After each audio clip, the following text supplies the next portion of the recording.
I wanted to talk about 10 films that I'm still looking forward to throughout the rest of the year. You've probably heard of most of these. We'll see. I mean, first up, I have Avatar Fire and Ash. I'm not really a fan of the first two. The second one put me to sleep, and the second one was kind of the same exact story as the first. I'm hoping we get something new. After watching the trailer, it didn't look the best as far as CGI, and I know Avatar is the thing that pushes CGI forward, but obviously it's a trailer. You can't expect final results there. So we'll see if that one's good. I just hope it doesn't put me to sleep again. But you gotta see it, right? You have to see where this is going. Are we going to get the same movie again? Next one, Wicked for Good. I loved the first Wicked. I don't know the story at all. Obviously, it's a reimagining of Wizard of Oz, and the first one was really, really good. One of my favorite movies ever created, and it was a good bottled movie. I think it was good from beginning to end. I don't think there was really any loose ends. So going into For Good, can they set up a new story? I mean, people know. Obviously, people know. I think it will be excellent, but we'll see. I'm really looking forward to that. The next, we got Tron Ares. Ares? Whatever. Is Tron going to make a reappearance? And is this Tron actually going to be a good film? You know, the world, I love the world of Tron. The first two, it's so great. And the computer graphics, the way it mixes with the live action, is done really, really well. But the problem I have with the first two movies is the story is so basic.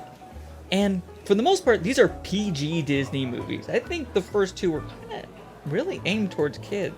I can't imagine in any world that they tried crafting a story that adults will enjoy. I mean, it's like a live action movie made for kids. So I'm hoping Disney actually takes chances here. Is it PG-13? I don't know. 9 Inch Nails. They did the soundtrack to the whole thing. That's exciting. Let's up the age of these things. Let's get mature themes in it. Maybe not too mature. We don't have to go to rated R and do all this other stuff. But just give us a story that's worth watching. Mixing virtual reality with the real world is basically where they're going with this. It's exciting. I can't wait to see where it goes. I hope it turns out good. Not boring. Please, please, please. Next, I have Five Nights at Freddy's 2. This is a little bit of a guilty pleasure. Is the first one good? Who cares? I love Five Nights at Freddy's. It's a game I played a lot. All of them.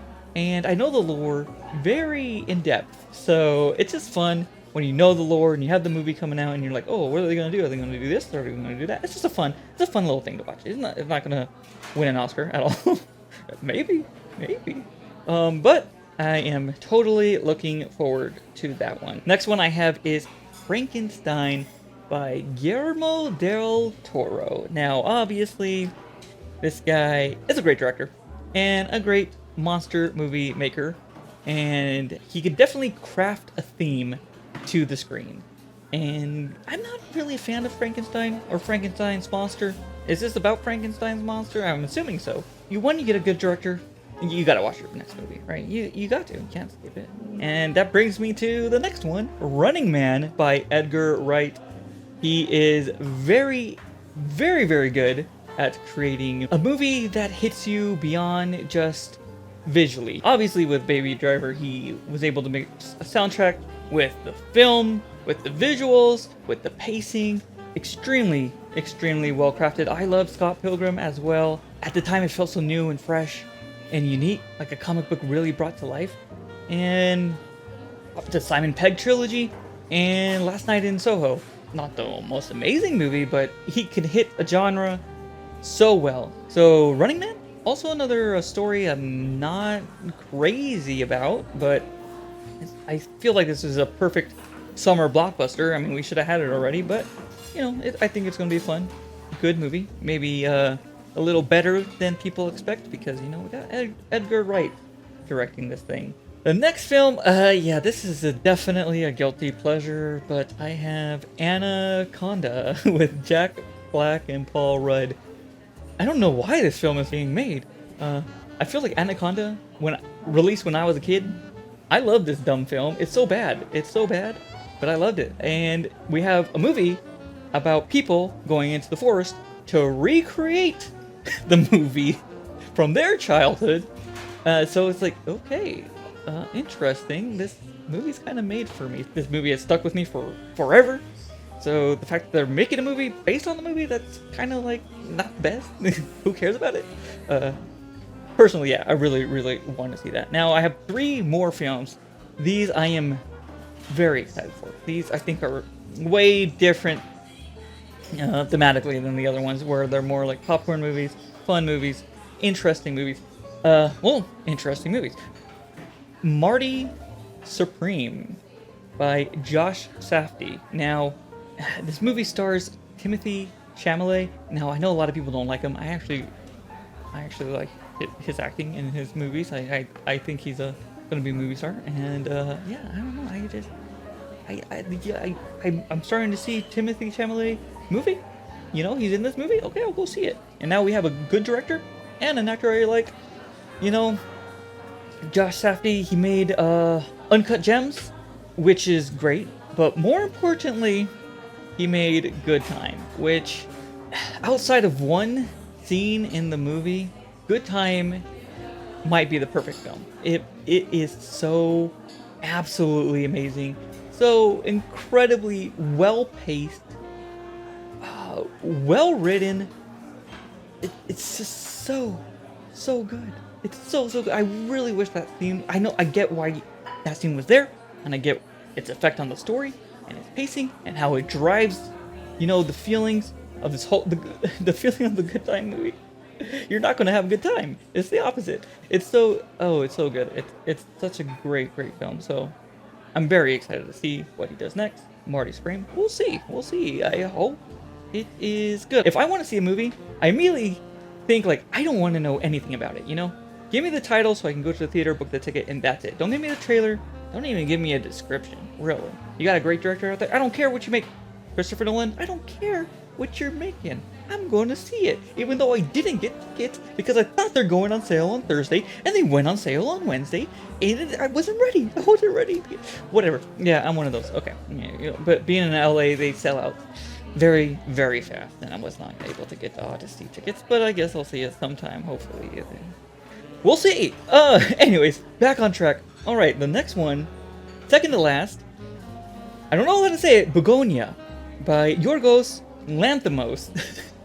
This director is wild. I love his brain. He did Poor Things last, and this one stars Emma Stone, another actor that I really, really enjoy. I know a lot of people don't like her. I think she's great.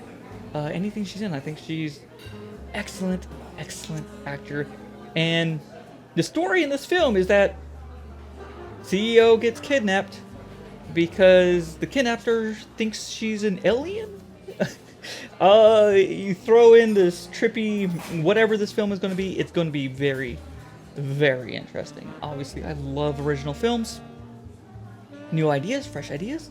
We'll see. I'm very much looking forward to it. And the last film, the biggest film I am looking forward to, more than any other film of the entire year, comes out next week, and it's Weapons by Zach Kreger. And I gotta say, Barbarian, one of my favorite films ever made. Definitely at the very tippity top. I give it a perfect score. It's so well crafted. There's no other way to explain how well crafted, well paced, the emotional roller coaster you go through in this film, the playing with expectations, the acting in the film, a wild ride from start to finish. Obviously, if you haven't seen Barbarian, watch it as blind as possible. I heard someone online say to watch it as blind as possible, and I went into it watching it as blind as possible, and yeah, definitely that is it. That is it. That's what you want to do for a movie like that. But it's more than just the surprise of what happens. It's being on the edge of your seat for whatever reason. You know, I don't think I've been as tense as I was during Barbarian.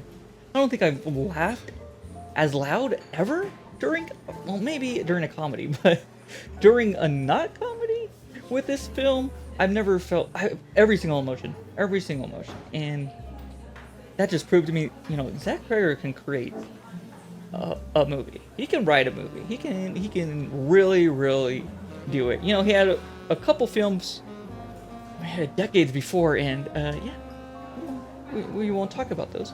But I think he's found it. He's found what he needs to do. So, Weapons comes out soon. It might be my next review. Who knows? I'm looking forward to it tremendously.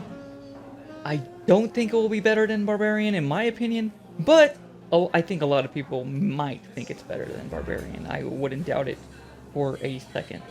So, and that's the top 10 films I am looking forward to. Let me know if you're looking forward to any. I may miss some. These are more of the popular ones. Obviously, we're not going for very, very indie titles. You know, that's harder to know about before it comes out. That's more stuff that it comes out, people watch it, word of mouth, it spreads. This is what I'm anticipating, and can't wait to see all these films. But anyways, thanks for stopping by, and I'll see you next time.